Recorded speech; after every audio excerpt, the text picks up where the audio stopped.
आस था हर राह में, आस था हर चाह में, आस था हर भाव में, आस था सद्भाव में।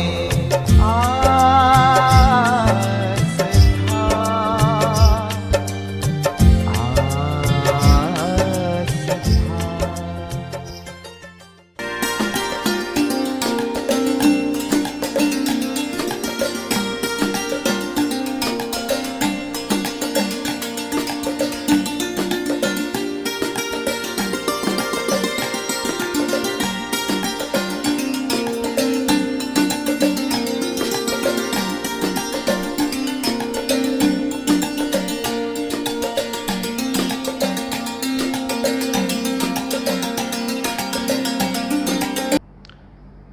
ॐ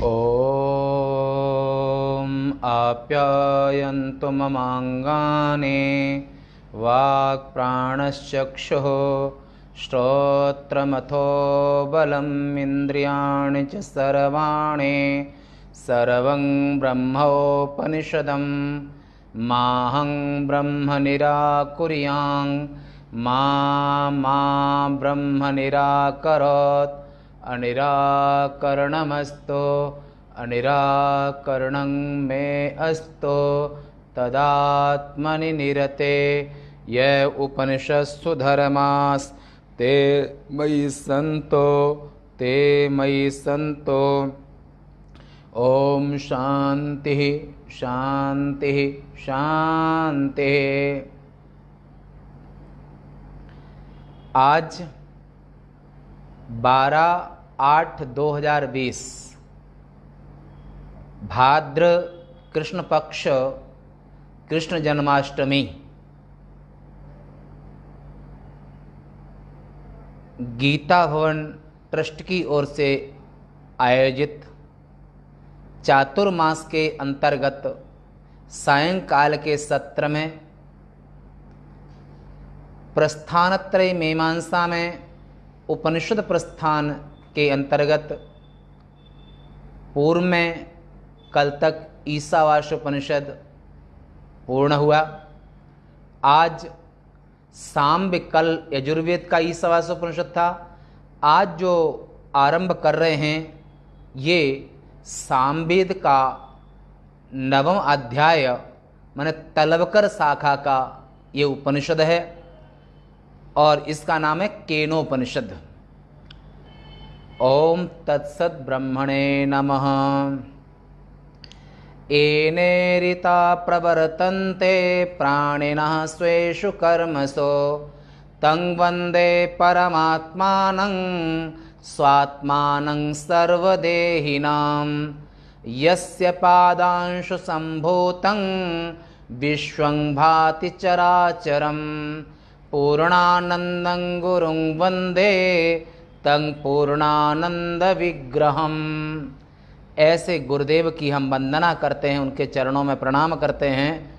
और जो गुरुदेव परमात्मानं स्वात्मानं सत्ता व्यापी रही सदगुरु की, श्री अवधूत भगवान परमहंस जी महाराज, उन्होंने विज्ञान साहित्य को 7 खंडों में पद्यात्मक किया है, जो कि चलते फिरते ब्रह्मस्वरूप अवधूत शिरोमणि। तो ऐसे जो महाराष्ट्री थे तो उन्होंने विज्ञान साहित्य यानी कि 7 खंडों में अपने गुरुदेव विज्ञानंद जी महाराज के नाम से संपूर्ण रचनाएं की। उनकी कम से कम 50 तक रचनाएं होंगी। काव्य शैली बहुत सुंदर थी, अनुभूति बहुत अच्छी थी। इंदौर में भी उनका आश्रम था, अग्रवाल नगर में। उनको शरीर छोड़े हुए ब्रह्मलीन हुए 25 वर्ष हो गए, लगभग 24-25 वर्ष हो गए। तो उनने कहा है कि सत्ता व्याप रही सदगुरु की। उपनिषद पुरुष थे वो, चलते फिरते विग्रह उपनिषदों के, प्रत्यक्ष उपनिषद पुरुष थे। उनका नाम था पूज्यपाद स्वामी अवधूतानंद जी महाराज। अवधूत भगवान परमहंस जी महाराज भी कहते थे उनको भक्त लोग सब। तो उनकी काव्य शैली और निष्ठा बड़ी आदरणीय थी।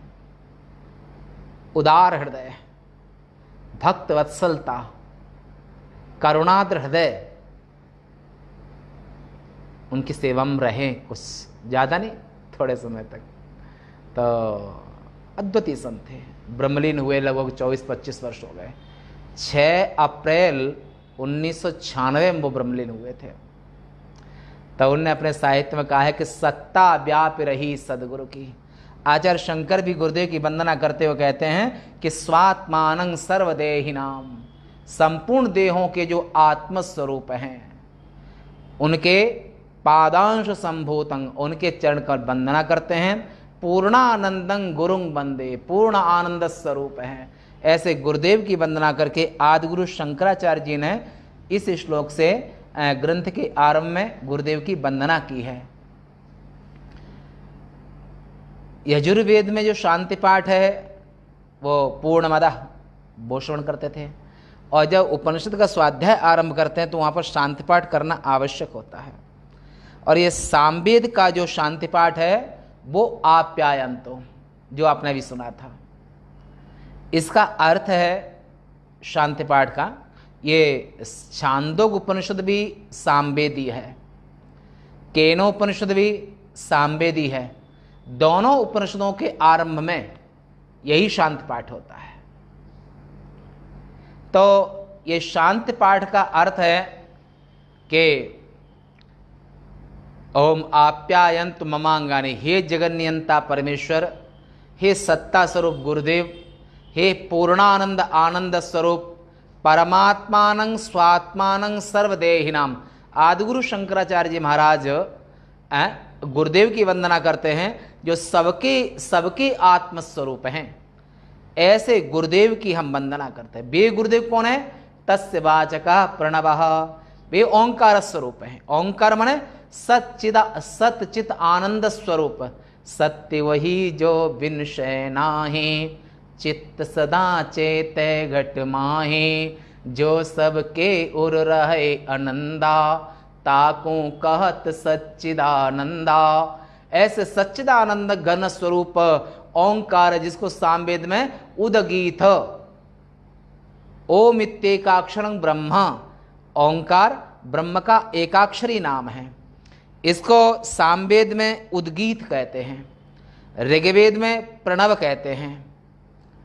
और ऐसे ब्रह्म का एकाक्षरी नाम, हे ब्रह्म सच्चिदानंद, हे सत्ता स्वरूप आत्मदेव। प्रार्थना करता है साधक के मेरे अंग पुष्ट हों, मेरे बाग वही पुरुषा। कड़वे बोलन बोलो तनिक मीठे होलो। ये भी अवधूत भगवान परमहंस जी महाराज ने अपने विज्ञान साहित्य में, जो 7 खंडों में काव्यात्मक है, बहुत सुंदर विवेचन है। तो उनने ये भी उन्हीं का वचन है कि कड़वे बोलन बोलो तनिक मीठे होलो। द्रौपदी कड़वी थी बोली, इससे महाभारत हुआ। सीता जी कड़वी थी बोली, इससे हरण उनका हुआ। ऐसे अवधूत भगवान परमहंस महाराज वाणी पर, इसलिए वाणी पर, और बाग वही पुरुष, वाणी पुरुष है। तो यहां पर वेद भगवान भी कहते हैं हे नाथ, हे जगन्नाथ, हे आत्मदेव, हे ब्रह्म सच्चिदानंद महादेव, मेरे वाणी, प्राण, आँख, श्रोत्र, बल और संपूर्ण इंद्रियां ये पुष्ट हों। यह सब उपनिषद वेद्य ब्रह्म है। मैं ब्रह्म का निराकरण न करूं, ब्रह्म मेरा निराकरण न करे। अर्थात मैं ब्रह्म से कभी, निराकरण का अर्थ है विमुख होना, हटाना, त्यागना। तो यहां प्रार्थना करते हैं हे प्रभु जगदीश्वर, हे जगन्नाथ, ब्रह्म कभी मेरा हमें त्यागे नहीं। हम ब्रह्म का कभी माया की चमक में ब्रह्म सच्चिदानंद का त्याग ना करें। मैं उनसे, ब्रह्म से विमुख ना होऊं, ब्रह्म मेरा परित्याग ना करे। इस प्रकार हमारा परस्पर जो अनिराकरण हो, हम ब्रह्म के साथ में अभिन्न रूप से सतत हमेशा रहें। अनिराकरण हो, निराकरण न हो, हम लोग अलग न हो, आत्मा से कभी भिन्न देह भाव में ना आए हम, और जीव ब्रह्म की एकता इस ग्रंथ का प्रतिपाद्य विषय भी है। तो सदैव आत्म स्वरूप से आत्मा ब्रह्म जो है पिंडा वही ब्रह्मंडा, जो पिंड में व्यष्टि आत्मदेव है, समष्टि ब्रह्मांड में तत्सत्यम स आत्मा। सामवेद के छांदोग्य उपनिषद में आप श्रवण करेंगे कि जो संपूर्ण ब्रह्मांड में जो सत्य है वही व्यष्टि देह में माने जीव की आत्मा है। ऐसे आत्मा और ब्रह्म की दोनों की एकता है, तो आत्मा ब्रह्म का परित्याग न करे व्यष्टि देह में बैठ करके, और ब्रह्म आत्मा का परित्याग ना करें। और उपनिषद वेद्य, उपनिषदों में जो धर्म है वे आत्मा माने आत्मज्ञान में लगे हुए मुझ में जो धर्म कहें वो मेरे में चरितार्थ हों, वे मुझ में हों, और त्रिविध तापों की शांति के लिए यहाँ पर ओम शांति शांति शांति, यानी कि हे नाथ, हे जगन्नाथ भगवान, हमारे यहाँ पर दैहिक दैविक भौतिक तापा, राम राज्य नहीं काहुए व्यापा। राम आत्मदेव राम हैं, आत्मदेव कृष्ण हैं, आत्मदेव शिव हैं, और आत्मदेव महाकाल हैं, और संपूर्ण उपनिषदें भगवान महाकाल का ही चिंतन करती हैं। ऐसे भगवान जो महादेव हैं, जो शिव हैं, इस शिव हैं वे महादेव ही कार्य ब्रह्म में प्राण बने हुए हैं, उनसे हमारा कभी अलगाव न हो, भिन्नता न हो, हम अभिन्न आत्मा और ब्रह्म दोनों एक होकर रहें, कभी अलग न हो। ये आपने संक्षिप्त आप ये जो शांति पाठ है उसकी संक्षिप्त व्याख्या आपने सुनी, और आगे जैसा आएगा और फिर बताएंगे। संबंध भाष्य इसका जो ग्रंथ सामवेद के केनोपनिषद, जो सामवेद के 9वें अध्याय का नाम केनोपनिषद है, इस शाखा का नाम है तलवकर शाखा। और जब पहले मंत्र के आने के पहले आदि शंकराचार्य जी महाराज ने 11 पेज में भाष्य किया है, और ये एक पुरुष ऐसा है जिसका 2 तरह का भाष्य है, एक पद भाष्य, एक वाक्य भाष्य। पद किसे कहते हैं, थोड़ा व्याकरण में जाना पड़ेगा। तो जो सुप्तिगंतम पदम कहते हैं कि सुप्तिगंतम पदम, देखो राम शब्द प्रातिपदिक है, और राम शब्द में जब सुप का आगम होता है, यानी कि सौ जस मोष्टाभ्याम भ्यस भ्याम व्यस घसी भ्याम व्यस, माने ये जो अजंत में पहला जो सूत्र आता है, यानी कि राम शब्द के बाद में राम आह औ आह, तो राम शब्द के आगे, राम शब्द के लास्ट में जो 2 विसर्ग आ जाते हैं वो सुप हैं। 2 राम हैं तो औ, और बहुत से राम, रामा रामौ रामाह, तो यानी कि यहां पर 3 सुप हैं। ऐसे प्रातिपदिक राम शब्द और राम शब्द के साथ में 21 विभक्तियां हो जाती हैं, 7 से 21। तो जब यहां पर सुप का आगम जब प्रातिपदिक में होता है तो उनको सुप कहते हैं, और ऐसे तो वो शब्द बन जाते हैं पूरे के पूरे। ऐसे राम कृष्ण गीता गंगा कितने भी सुप लगे हुए प्रातिपदिक हों, कितने भी शब्द हों, वो वाक्य नहीं बन सकते हैं। फिर वाक्य कब बनेंगे, तो वाक्य जब बनेंगे एक तिंग वाक्यम, एक तिंग का जो तिंग जब आगम होगा तब वहां पर वाक्य बनेगा। तिंग किसे कहते हैं, जैसे पठ धातु है, और पठ धातु के लास्ट में तीतः अंति धातु को जो रूप चलाते हैं, पठ धातु का पठ धातु है, पर पठ गम गमने ये भी धातु है, तो गच्छति गच्छता गच्छन्ति अति अतः अंति ये तिंग है। तो धातु के लास्ट में जो तिंग लगता है तब वो वाक्य बन जाता है, और सुप लगेगा तो पद बनेगा। तो एक तिंग वाक्यम, हजार शब्द आप बोल लीजिए पर वाक्य नहीं बनेगा। वाक्य कब बनेगा? जब तिंका आगम होगा। ये व्याकरण का सिद्धांत है, सिद्धांत को हम देगा। तो ऐसे यहां पर तो भगवान आदि शंकराचार्य जी महाराज ने इस उपनिषद के मंत्रों की विशेष उपनिषद है, ये महत्वपूर्ण उपनिषद है। तो इसके दो तरह के भाष्य किए हैं। एक मूल श्रुति का पदशा भाष्य किया है, माने एक ही पद का अर्थ बताया, और दूसरा वाक्य भाष्य किया है कि माने वाक्य से इसमें क्या अर्थ होता है। और हमारा तो उद्देश्य ही है कि आदि शंकराचार्य जी के भाष्य को बिल्कुल नहीं छोड़ना है। तो पद भाष्य भी लेंगे और वाक्य भाष्य भी लेंगे, दोनों चलेगा आराम से। तो अब यहां पर संबंध भाष्य है 11 पेजों में, लंबा है, महत्वपूर्ण है, और केनोपनिषद भी बहुत महत्वपूर्ण है, बहुत सुंदर विषय है। यहां पर केनेशितम प्रेषितम मनः, ये मूल मंत्र है, पर मूल मंत्र के पहले संबंध भाष्य पढ़ना होगा। तो यहां पर आदिशंकर उपक्रमणिका आरंभ करते हैं। अत केनेशितम, ये उद्धृत वाक्य है, मूल श्रुति है, इत्यादि परब्रह्म विषयक उपनिषद कहनी है, इसलिए इस नवम अध्याय का आरंभ किया जाता है। इससे पूर्व संपूर्ण कर्मों के प्रतिपादन की सम्यक रूप से समाप्ति की गई है तथा समस्त कर्मों के आश्रयभूत प्राण की उपासना, प्राणो ब्रह्म इत्युपासित, ब्रह्म सच्चिदानंद का जो कार्यात्मक रूप है वो ब्रह्म सच्चि जो सृष्टि की, तो भगवान वहां पर भगवान ईश्वर वहां पर जो माया उपहित चेतन वो प्राण बन गए, माने जीव बन गए, और जीव रूपेण प्राविशत, वे जीव बन करके और स्थूल सूक्ष्म सबके अंदर प्रवेश कर गए। सभी शरीरों में प्राण बन के भगवान प्रवेश कर गए हैं। तो ये जो नवम अध्याय वेद का है, ये नवम अध्याय के पहले जो प्रसंग था वो प्राण विद्या विषयक, प्राण की उपासना विषयक, प्राण के विषय में चर्चा 8 अध्याय में हो चुकी है।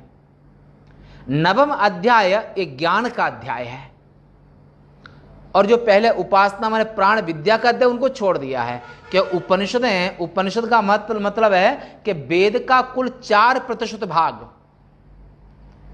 वेदों में 80% भाग कर्मकांड विषयक है,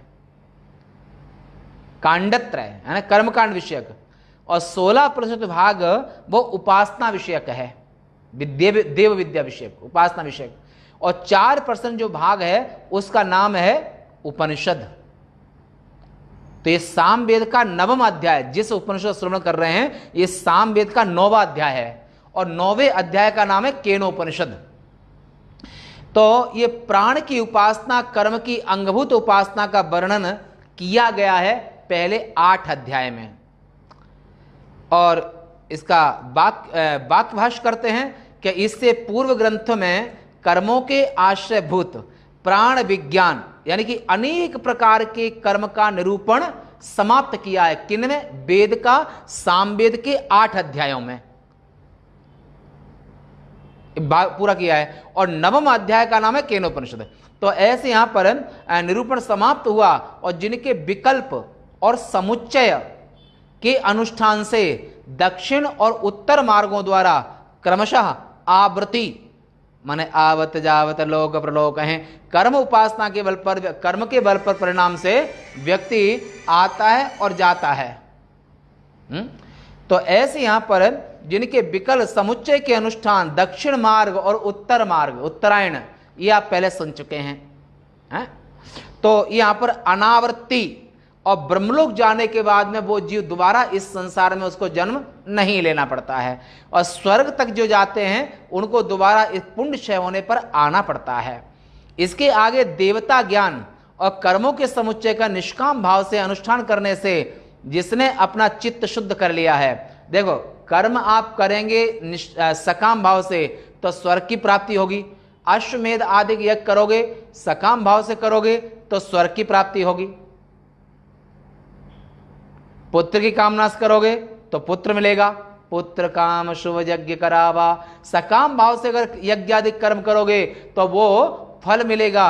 और निष्काम भाव से अगर यज्ञादि का अनुष्ठान करोगे तो उससे अंतःकरण के पाप नष्ट हो जाएंगे। अंतःकरण से पाप नष्ट होकर के और वो ब्रह्म सिद्धि में, ब्रह्म साक्षात्कार में, अपरोक्षानुभूति में निष्काम भाव से की हुई जो सेवा है, वेद की, गुरुजनों की, ऋषियों की, महर्षियों की, माता पिता की और परिवार, जो बड़ों की सेवा है, जो तुम्हारा दायित्व बनता है, अगर निष्काम भाव से कर्म किया है तो वो अंतःकरण के पापों को नष्ट करके और ब्रह्म साक्षात्कार में हेतु बनेगा। और सकाम भाव से स्वर्गाधिक देने वाला होगा। तो ऐसे यहां पर जो प्रतिबंधक रूप दोष नष्ट हो गए, माने निष्काम भाव से कर्म करते करते उसके जो दोष नष्ट हो गए हैं, और तब दोष नष्ट हो गए तो वो ब्रह्म विद्या का अधिकारी होता है, जिसको वेद व्यास के अथातो ब्रह्म जिज्ञासा। अंतःकरण के पाप नष्ट होते हैं कर्म से, सेवा से। और उपासना से क्या होता है? उपासना से मन एकाग्र होता है। जिसका मन चंचल है,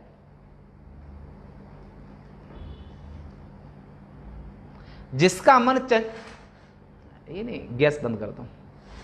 तो जिसका मन चंचल है उसको उपासना करनी चाहिए, और उपासना से मन स्थिर होता है। और निष्काम भाव से जो कर्म है, सेवा है, और सेवा तो उससे अंतःकरण के पाप दोष धुलते हैं। बाह्य विषयों का तत्व जान लेने के कारण जो संसार के बीज स्वरूप अज्ञान का उच्छेद करना चाहता है, उस आत्म तत्व के उच्छेद माने नष्ट करना, जो अज्ञान को नष्ट करना चाहता है उसको ज्ञान की आवश्यकता है। यानी कि उपनिषद सुनने की जरूरत है। अच्छा, उपनिषद विज्ञान, उपनिषद ब्रह्मसूत्र, गीता, इनके भाष्य के सहित पढ़ना ही उत्तम है। तो पढ़ना। और अगर प्रस्थान त्रय को विशेष जानना चाहते हैं तो आदि शंकराचार्य जी का भाष्य आप अवश्य पढ़िए। आदि शंकराचार्य जी का भाष्य ब्रह्मसूत्र पर भी है, 11 उपनिषदों पर भी है और गीता पर भी है। तो आप उनके मूल के अर्थ को जान पाओगे ढंग से, व्यवस्थित रूप से।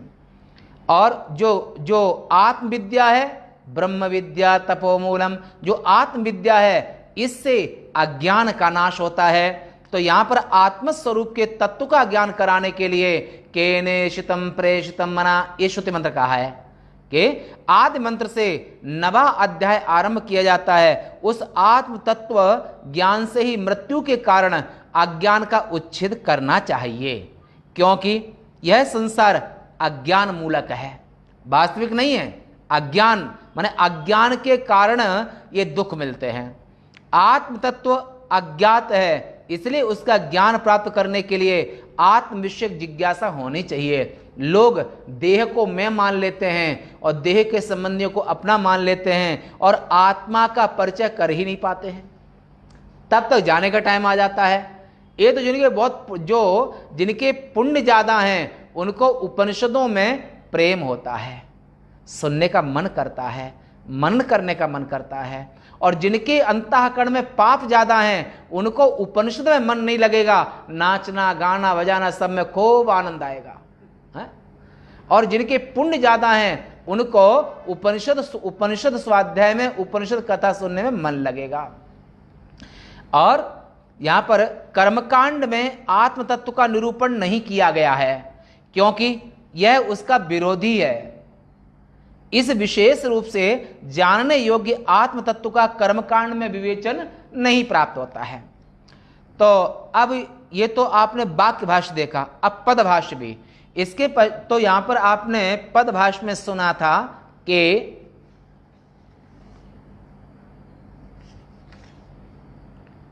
सामोपासना का वर्णन किया गया है, उसके पश्चात गायत्र साम विषयक विचार शिष्य परंपरा रूप वंश के वर्णन में समाप्त होने वाले कार्य का वर्णन किया गया है। ऊपर बतलाया हुआ यह संपूर्ण कर्म और ज्ञान सम्यक प्रकार से संपादन किए जाने पर निष्काम मुमुक्षु की तो चित्त शुद्धि के कारण होते हैं, माने निष्काम भाव से कर्म करते हैं तो उनका मन पवित्र हो जाता है। और जिनको मन चंचल है उनको जप करना चाहिए, ध्यान करना चाहिए, प्राणायाम करना चाहिए, उपासना करना चाहिए। और अंदर में पाप राग द्वेष ज़्यादा है, उनको निष्काम भाव से माँ बाप भाई बंधु गुरुजनों और देवता के निष्काम भाव से कर्म करना चाहिए। तो यहाँ पर मुमुक्षु के लिए जो कर्म निष्काम भाव से जो किया कर्म है वो चित्त शुद्धि का कारण बनता है, और ज्ञान रहित सकाम साधक के केवल शौत स्मार्थ कर्म दक्षिण मार्ग की प्राप्ति पुनरावर्तन के हेतु होते हैं। सकाम भाव से अगर यज्ञादि कर्म करते हैं तो स्वर्ग में ले जाकर के दिव्य भोगों को प्राप्त कराते हैं और वहां से पुनः इस लोक में आना पड़ता है। इनके सिवा अशास्त्रीय स्वच्छंद वृत्ति से, देखो एक नैष्ठिक ब्रह्मचारी और सन्यासियों का अहंग्रह उपासना और आत्मज्ञान, तो वे अहंग्रह उपासना यदि क्षंतो ब्रह्मचर्यं चरन्ते, अखंड ब्रह्मचर्य पालन करके और देवता अहम ब्रह्मास्मि में अहंग्रह उपासना करके और ब्रह्मलोक चले जाते हैं, वहां से दोबारा उनका जन्म नहीं होता है। और जो गृहस्थ हैं इष्टापूर्त कर्म करते हैं वो अपने पुण्य प्रताप दान पुण्य आदि के प्रभाव से वो स्वर्ग में जाते हैं, और स्वर्ग में जब पुण्य पूरे हो जाते हैं पुनः यहाँ पर उत्तम श्रीमतांगे है, अच्छे घर में उनका पुनः जन्म होता है, पुनः इस लोग मनुष्य बन करके और पुनः वेद की आराधना करते हैं और पुनः सुंदर सुंदर अच्छे अच्छे दान पुण्य आदि करते हैं। और तृतीय योनि वो है कि ना उत्तरायण जाने का ब्रह्मचर्य पुण्य किया है, ब्रह्मचर्य आदि पालन नहीं किया है, जो उत्तरायण मार्ग का माने वैराग्य और ब्रह्मचर्य पालन से उत्तरायण मार्ग से गति होती है।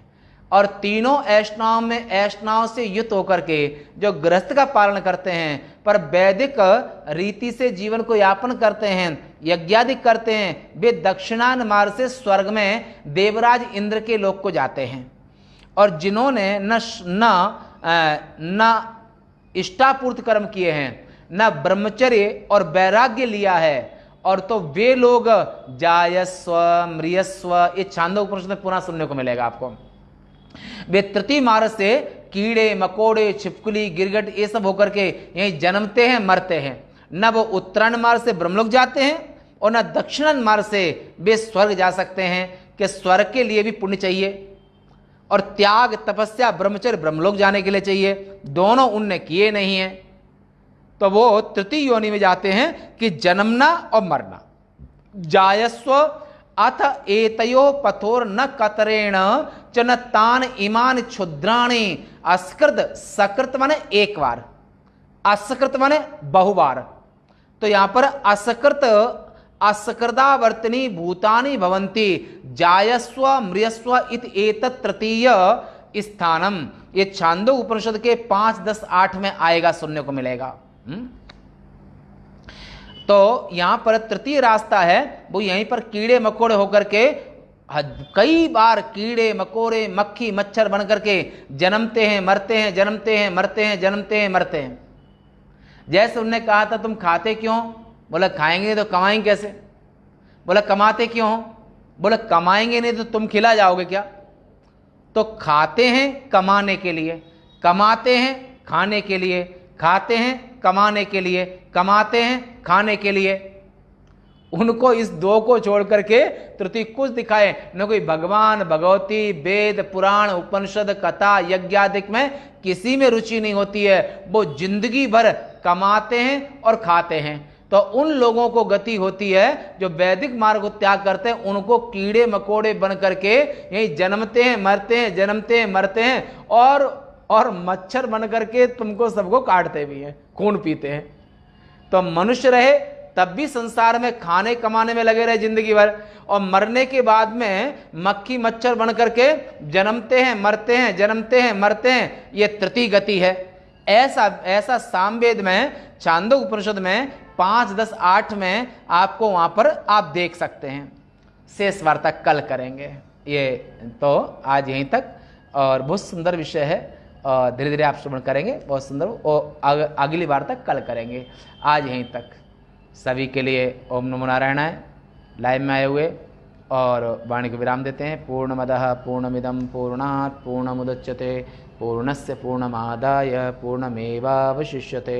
ओम शांति शांति शांति। शंकरं शंकराचार्यं केशवं बादरायणं सूत्रभाष्यकृतौ वन्दे भगवन्तौ पुनः पुनः। ईश्वरो गुरुरात्मेति मूर्तिभेदविभागिने व्योमवद्व्याप्तदेहाय दक्षिणामूर्तये नमः। ओम शांति शांति शांति। श्री सत्य सनातन धर्म के श्री महाकाल महाराज की नमः। पार्वती पते हर हर महादेव।